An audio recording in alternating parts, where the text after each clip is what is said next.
sababu kuwa sisi tu mawakili wa siri za Mungu. Sio mawakili, yani tu mawakili wa siri za nani? Za Mungu.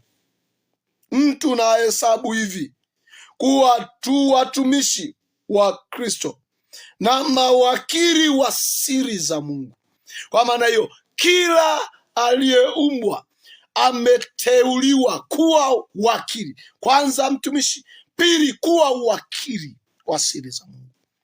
Kwa maana hiyo, kuna wengine ni watumishi wa shetani na mawakili wa siri za shetani. Hao wapo, hawawezi kukosekana, lazima wawepo. Lakini sisi leo hii nataka kuzungumza ushindi wa vita vya kiroho kwa wateule wa Mungu. Kwa wateule wa Mungu.